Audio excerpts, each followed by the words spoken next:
How to flip an ICO. Crypto world is full of strange and unfamiliar expressions. Who's a bear whale or a honey miner? What's a hot wallet or a Merkle tree? Should I beware of an oracle manipulation? And how the hell, and more important, why, should I flip an ICO? Well, if you like to have a solid grasp of crypto terms, you're in the right place. So let's find out everything about ICO flippings. For starters, let's quickly refresh our memory about initial coin offerings. ICOs are the IPOs, initial public offerings, of the crypto world. The concept is more or less the same.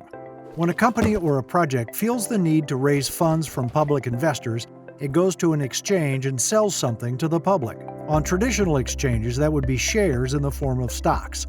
In the crypto world, coins, or more precisely, tokens. Some call ICOs tokens a crypto equivalent of stocks, but most of the tokens are not shares. They don't give you any ownership of the project. Instead, tokens are usually meant to be used in the project once it's completed. There are a few other differences. To buy a stock, you'll need fiat money.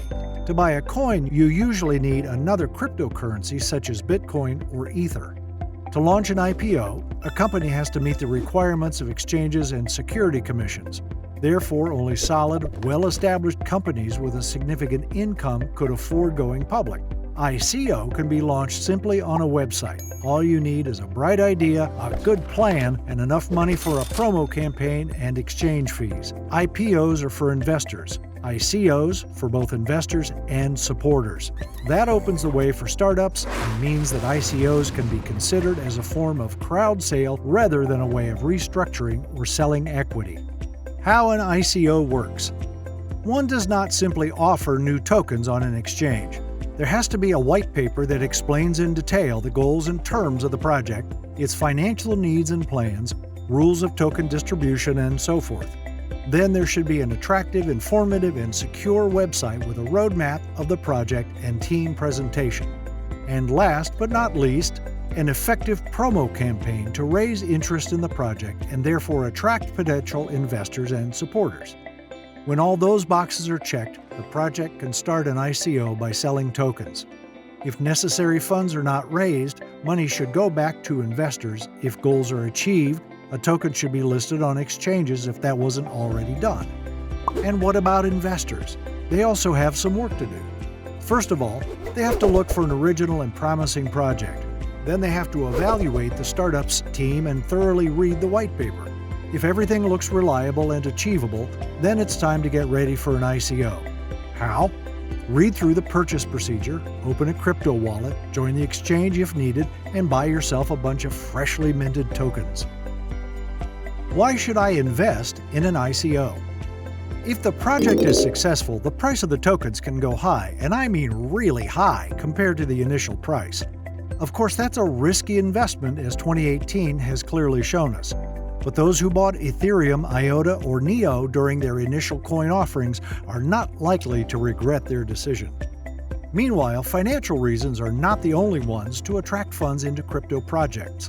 Investing in startups allows you to support certain projects that are especially important and interesting to you. So if you see a white paper about an application you'd like to have, why not give the developers a hand? Hey, what about flipping? At some point, ICOs become a source of fast profit for investors who didn't really care about the future of the project. The mechanism is quite simple. Buy new tokens at the lowest price during the ICO and sell them once they hit the exchange. This scheme allows investors to double, triple, and even multiply by 5 times their investments in a short time due to the fact that the new coin's value tends to rise in the first hours or days after listing. If one manages to get tokens at the pre-sale, the profit can be bigger, as the buying prices before the actual ICO are even lower. That's what an ICO flip is. Buy cheap at the beginning, then sell quickly. Shut up and take my money. That sounds great.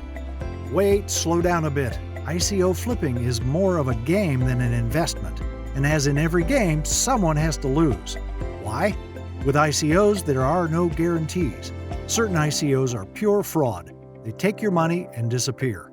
Some tokens will never hit the exchange, and in this case, their price will inevitably fall. Even if the listing has happened, you have to guess the right moment to sell before the price goes down. Even if the price is good, there might be no buyers to sell your tokens to. Balancing between the hope of making more money and the fear of losing what you've invested is not easy. If the project was truly successful, a lot of flippers would kick themselves imagining how rich they would be if they had just waited. Considering all of the above, one of the safest strategies with flipping is 1. To do deep research and choose a promising and solid startup. 2. To sell about 30% of tokens when the price is high enough to let you return your investment. 3. To sell another part when the price is 5 or 6 times higher to get pure profit. And 4. Hold the rest in case prices go sky high. Stay safe and invest wisely. That's all for today's video. I hope you find it interesting and helpful. Let me know what you think about ICO flipping in the comments below.